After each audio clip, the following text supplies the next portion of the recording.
आपले संस्कार, आपले विचार, आपली नातेसंबंध, आपलं कुटुंब हे सगळं तिथे काहीच आपल्याला पाहायला मिळत नाही. आणि वेस्टर्न कल्चरच्या नावाखाली चालणाऱ्या सगळ्या गोष्टी आपण आता इकडे घेऊन आलोय. सो वन नाईट स्टँड ही क्षणिक आनंद देणारी जरी गोष्ट असली तरी त्याचे दुष्परिणाम सुद्धा अनेक आहेत. सो ह्या सगळ्या वन नाईट स्टँड किंवा या ज्या सगळी कल्चर्स आलेली आहेत, तर याचा थोडासा एकदा नव्याने पुन्हा शांत बसून विचार करावा की आपल्याकडे पैसा आहे म्हणून खरंच तो उधळायचा का एखाद्या चांगल्या गोष्टीसाठी तो खर्च करायचा का? तर ती व्यक्ती टोटली अनोळखी असते. कोण असते आपल्याकडे येणारी व्यक्ती किंवा आपण जिच्याकडे जाणार आहोत लैंगिकतेसाठी, किंवा देवाणघेवाण म्हणू आपण. शारीरिक देवाणघेवाण पण आली, मग त्याच्यात मानसिक देवाणघेवाण पण आली.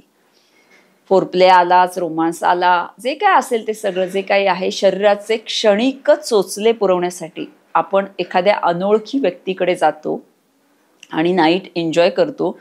मग तिथे ड्रिंक घेणं आलं, अजून स्मोकिंग आलं, अजून काही असेल तर त्या गुटखा असेल किंवा अजून काय जे शब्द असतील ते ह्या सगळ्या गोष्टी तिथे केल्या जातात. की आपण जातो एका गोष्टीसाठी एखाद्या व्यक्तीकडे आणि ती व्यक्ती आपल्या आयुष्यात येते कायमस्वरूपी, असं सुद्धा झालेलं आहे. मी एक आमच्या इथली बुधवार पेठेतली माझ्या मित्राच्या मित्राची गोष्ट सांगते. ही ऐकिवात किंवा नाहीये, सत्य घटना आहे. नमस्कार, मी सोनल गोडबोले, लेखिका, अभिनेत्री, काउन्सिलर आणि न्यूट्रिशनिस्ट. सो अनेक विषयांवर बोलता बोलता बोलता पुन्हा एक वेगळा विषय डोक्यात आला, वन नाईट स्टँड. ह्या ज्या नाव आहे ना वन नाईट स्टँड, या नावातच त्याचा अर्थ आहे खरा तर. जसं आपण आता आपल्याकडे प्लास्टिकचे कप आहेत ना ज्याच्यातून आपण चहा कॉफी पितो आणि तिथल्या कचऱ्याच्या डब्यात फेकून देतो. नंतर आपण काही बघत नाही त्याचं डिस्पोजेबल पुढे काय होणार आहे, ते निसर्गासाठी हानिकारक आहे, काय होणार आहे त्याचं, आणि निसर्गाला हानी पोचणार असेल तरी आपल्याला फिकीर नाही. त्यातलाच वन नाईट स्टँड हा जो प्रकार आहे हा फक्त माणसांच्या बाबतीतला आहे. म्हणजेच काय तर श्रीमंत लोक जी आहेत, पैसेवाली लोक आणि पाश्चिमात्य लोकांकडून घेतलेलं त्यांनी हे फॅड. आता सर्वसामान्य लोकांना ह्या गोष्टी तशाही परवडणाऱ्या नाहीत, आर्थिकदृष्ट्या पण आणि कुठल्याच दृष्टीने. कारण सर्वसामान्य लोक जी आहेत, मिडल क्लास किंवा लोअर मिडल क्लास, गरीब लोक वगैरे, हे थोडंसं कुटुंब आणि या सगळ्यांना धरून असतात. सो त्यांची ती कुटुंब ही त्यांची प्रायोरिटी असते. मुलांना वाढवणं असेल, संस्कार देणं असेल, मग त्यांचं सुद्धा एका दिवसाचं काम करून त्याच्यावर रोजीरोटी चालणारी अशी सुद्धा जी लोक आहेत, त्यांना तर हे शब्द माहीत असण्याचं कारण पण नाही आणि माहीत पण नाही. रादर मिडल क्लास लोकांना सुद्धा ह्या काही गोष्टी माहीत असतील की नाही माहीत नाही. जसं आता मेट्रो सिटी आहे पुणे, मुंबई किंवा या ठिकाणी लोकांना ह्या गोष्टी माहीत असतील, वन नाईट स्टँड किंवा काय.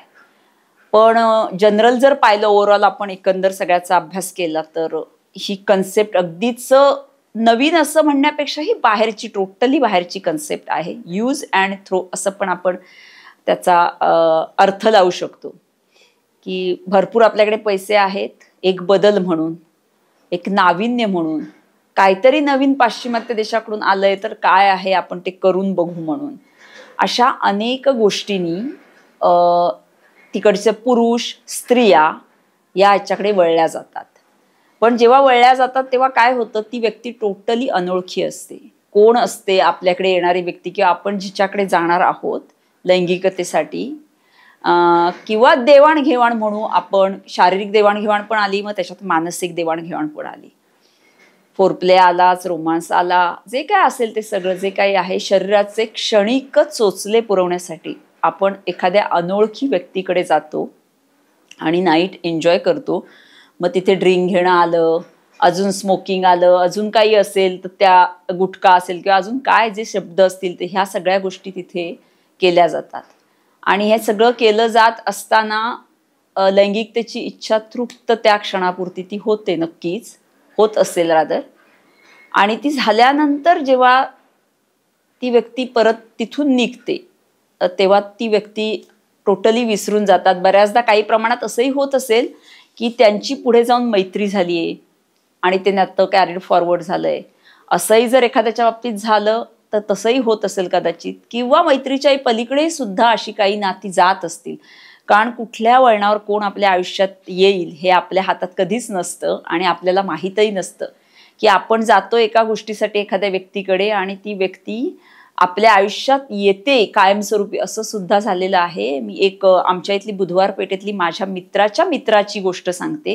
ही ऐकिवात किंवा नाहीये, सत्य घटना आहे. माझ्या मित्राचा तो मित्र बुधवार पेठेत जायचा आणि तिथे एक लेडी तिच्याबरोबर थोडंसं मैत्री त्याची झाली असं म्हणू, कारण तो बऱ्याचदा तिथे जायचा. आणि मैत्री झाल्यानंतर त्याचं रूपांतर प्रेमात झालं, प्रेमाचं रूपांतर लग्नात झालं आणि त्याला त्या स्त्रीला लग्न करून तो घरी घेऊन आला. आणि अतिशय म्हणजे त्या स्त्रीकडे मी स्वतः पाहिले, एकदा घरी त्यांच्या गेलेली आहे. कोणीही म्हणणार नाही की ती प्रॉस्टिट्यूशन करायची काही वर्षांपूर्वी. इतका रास्टिक चेंज, साडी बिडी नेसून अगदी घरंदाज एखाद्या बाईसारखी व्यवस्थित चहा कॉफी आम्हाला येऊन देऊन चौकशी करून ती बाई आतमध्ये तिच्या कामाला निघून गेली. सो ह्या घटना घडत असतील, पण ह्या किती प्रमाणात असतील? हार्डली अगदी काही पर्सेंटमध्ये. पण उरलेल्या काही घटनांमध्ये अशीही घडण्याची शक्यता आहे की जिथे मानसिक, आर्थिक टॉर्चर, त्रास, ब्लॅकमेलिंग हे सगळे प्रकार अशा घटनांमध्ये होण्याची शक्यता जास्त असते. सो वेस्टर्न कल्चरमधून आलेली प्रत्येक गोष्ट आपण करून बघितलीच पाहिजे का, हा प्रश्न प्रत्येकाने आपापला विचारायला हवा. कारण ते लोक खूपच जास्त फॉरवर्ड आहेत आणि त्यांची संस्कृती टोटली वेगळी आहे. मी अमेरिकेत 4 वर्ष राहून आले आणि इतर देशात जर्मनी 2.5 वर्ष, लंडन 2 वर्ष. सो हे सगळे देश फिरून आल्यानंतर जाणवतं की गड्या आपुला गाव बरा किंवा गड्या आपुला देश बरा. कारण आपलं कल्चर म्हणजे आपली संस्कृती, आपलं फूड, आपलं अन्न इतकं सुंदर, आपले संस्कार, आपले विचार, आपली नातेसंबंध, आपलं कुटुंब, हे सगळं तिथे काहीच आपल्याला पाहायला मिळत नाही. आणि वेस्टर्न कल्चरच्या नावाखाली चालणाऱ्या सगळ्या गोष्टी आपण आता इकडे घेऊन आलोय. आणि मग त्याच्यात अर्थातच काही गोष्टी नक्की चांगल्या आहेत. मी सगळं वाईट आहे किंवा असं नाही म्हणणार, किंवा वेस्टर्न तिकडची लोक फॉरेनर वाईट आहेत किंवा असं काहीच नाही म्हणणार. उलट मी इस्कॉनला वगैरे जाते तर तिथे तर अनेक असंख्य फॉरेनर आहेत जे सगळं पाळतात, अगदी फुल साडी फुल ब्लाऊजमध्ये. आणि सगळं पाळणारी लोक सुद्धा आत्ता इतका बदल झालेला आहे. पण झालंय काय, आपण त्यांचं कल्चर घ्यायला लागलो आणि आपली चांगली संस्कृती जी होती ती ते लोक घ्यायला लागले. आता उलट परिस्थिती झाली.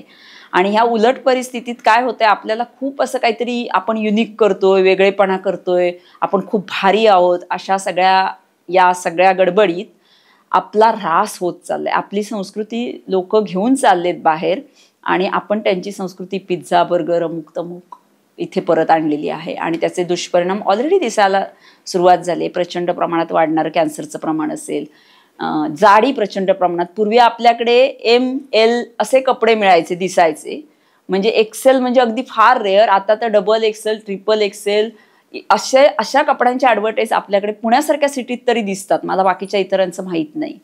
तर मग हे प्रमाण कशाने वाढलंय, तर आपण वेस्टर्न कल्चर जे अंगीकारलंय. ॲक्च्युली ड्रिंक ही जी आहे ना, ती तिथल्या हवेची गरज आहे. आता वाईन उदाहरणार्थ शरीरात उष्णता निर्माण करते. सो तिथे थंडी असते, प्रचंड प्रमाणात बर्फ असतो, त्याच्यामुळे त्याची ती गरज आहे. पण मग ते कल्चर आपण इथे आणल्यानंतर आपल्याकडे एवढी थंडी नसते. तर मग ते आपल्यासाठी गरजेचं आहे का, आपल्या शरीरासाठी? तर गरजेचं नाही. पण तिकडून काहीतरी आलंय म्हणून नवीन करून बघू म्हणून आपण मग सिगरेट मुली ओढतात तिकडच्या, म्हणून इकडच्या मुली सिगरेट ओढतात. त्याचं कारण पण तेच आहे, तिथलं हवामान किंवा या गोष्टी. मग तिथल्या हवामानाला जो आहार विहार सगळंच जे काही आहे, कपडे असतील, अमुक असेल तमुक असेल, ते सगळं तिथल्या याला सूट होतं. मग ते आपल्याकडे होईलच असं नाही. तर याचा कुठेतरी विचार सगळ्यांनी मोठ्या प्रमाणात करणे गरजेचं आहे. प्रत्येक गोष्ट आपण अंगीकारलीच पाहिजे असं काही नाहीये. आणि आपलं चांगलं आहे ते निश्चितच सोडून तर नक्कीच नाही. सो वन नाईट स्टँड ही क्षणिक आनंद देणारी जरी गोष्ट असली तरी त्याचे दुष्परिणाम सुद्धा अनेक आहेत. मग त्याची प्रॉपर काळजी जर घेतली गेली नाही, कोंडोम किंवा या सगळ्याची, कोंडोम फुटला, ती प्रेग्नन्सी राहिली, तर त्याची जबाबदारी मग कोणाची? तो माणूस निघून गेलेला असतो, आपल्याकडे पुढे त्याचा कॉन्टॅक्टही नसतो. किंवा काही संसर्गजन्य आजार झाला, एड्स सारखा आजार झाला किंवा काही, तर मग त्याची जबाबदारी कोणाची? तर मग हे जे आपण क्षणिक आनंद घेतलेला असतो ते सगळं उलटून कधी ना कधी परत आपल्यावर येतं.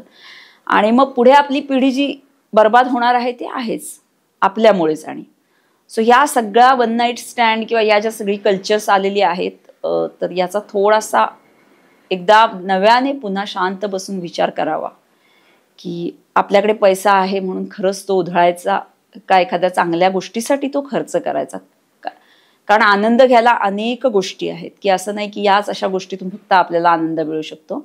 आपण आपल्या पार्टनर बरोबर सुद्धा या विविध पद्धतीने सेक्स करून, रोमॅन्स करून, फोरप्ले करून सेक्सचा आनंद अतिशय उत्तम पद्धतीने घेऊच शकतो. मग त्यासाठी वन नाईट स्टँड किंवा हा सतत असणारा बदल, सारखे म्हणजे बदल, आता इथे सुद्धा असं की 5-6 महिन्यासाठी गर्लफ्रेंड असते, पुन्हा लगेच नव्याने दुसरी, ती कुठेतरी निघून गेली की लगेच तिसरी, किंवा बॉयफ्रेंडच्या बाबतीत पण तसंच घटस्फोटाचं वाढतं प्रमाण, हे सुद्धा तिथलंच कल्चर आहे. तिकडची लोक सिंगल राहायला लागलेत, आपल्याकडची लोक पण आता जास्त प्रमाणात सिंगल राहायला लागलेत. सो मेल प्रॉस्टिट्यूशन असेल, ह्या सगळ्या गोष्टी ह्या बाहेरून आपण इतक्या बिंबवल्या गेल्यात आपल्या मनावर, रादर ते आपण बिंबवून घेतल्यात. कोणी येऊन आपल्याला हे करा असं सांगितलेलं नाहीये. सो याच्यासाठी कुठेतरी आळा आपण आपल्या मनावरच कंट्रोल ठेवला पाहिजे. दुसरं येऊन कोणी आपली मानसिकता बदलणार नाही. सो आपली मानसिकता आपल्यालाच बदलायला हवी. सो याच्यासाठी तुम्ही पुन्हा एकदा जरूर विचार करा की या सगळ्या ह्याच्यात आपण पडायचं का, आणि हे जर नाही पडलं तर मग पुढचे येणारे जे दुष्परिणाम आहेत ते आपोआपच टळणार आहेत. सो पुन्हा एकदा धन्यवाद, आणि चॅनलला सबस्क्राईब करायला विसरू नका. जर क्वेश्चन्स अशा संदर्भात काही तुमच्याकडे क्वेश्चन्स असतील तर मला जरूर पाठवा, आणि त्याच्यावर मला जे काही सांगता आलं तर मी जरूर सांगेन. Thank you so much.